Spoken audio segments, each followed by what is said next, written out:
हजारों मंदिरों में कैसे गलत हो रहे थे भाई कि मुगलों ने तोड़ दिया, राम मंदिर को क्यों तोड़ दिया, कृष्ण जन्मभूमि को क्यों तोड़ दिया, मथुरा को क्यों तोड़ दिया, कहां कहां अपने पाप को जो छिपाते फिरेंगे मुगल। तो इसलिए ऐसे मुगलों के पाप को छिपाने के लिए कुछ हरामखोरों ने मनगढ़ंत पुस्तक लिख दी, कुछ अंड बंड लिख दिया हिंदुओं के बारे में, ताकि गलत चीजें, और वही जिहाद बन के बाहर निकलेगा। और हमारे मौलाना साहब वही पढ़ चुके हैं, इसलिए बार बार जहर लुक रहे। अब आवश्यकता इस बात का है कि मौलाना साहब अपनी दिमाग को ठीक करे, नहीं ठीक हो रहा तो आगरा जाके ठीक कराए, रांची ठीक कराए, लेकिन दिमाग को ठीक कराए। कम से कम इस हिंदुस्तान में रह करके कम से कम जहर तो नहीं उगलिए, क्योंकि हमारा एक तरफ आप शांति के दूत बन रहे हैं, दूसरी तरफ अशांति फैलाने की बात कर रहे हैं। आप जरा सोचो कि सोमनाथ मंदिर के प्रति पूरे देश में स्वामी चक्रपाणी साजिद रशीदी साहब अपनी तरफ से कोई मनगढ़ंत बात नहीं कह रहे, वो कह रहे हैं कि देखिए साहब मैंने तो 5वीं की किताब में पढ़ा है, वो किताब है उनके पास, खुद से नहीं कह रहे हैं वो बात।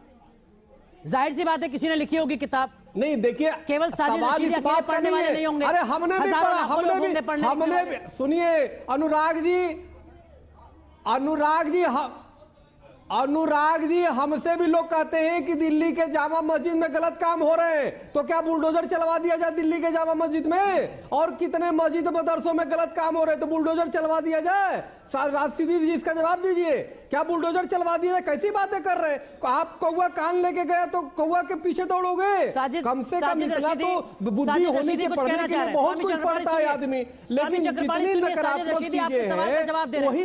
स्वामी चक्रपाणी सुनिए, साजिद रशीदी साहब क्या सुनिए, इन्होंने बोल दिया पूरे देश में इनके बयान के बाद आग लगी हुई है, पूरे हिंदू समाज आहत महसूस कर रहा है। मौलाना साहब आपसे ऐसी उम्मीद नहीं थी, इस तरह की बार बार जो आप छलनी कर रहे हैं, आप हृदय पे आघात कर रहे हैं, ये बिल्कुल ठीक बात नहीं है।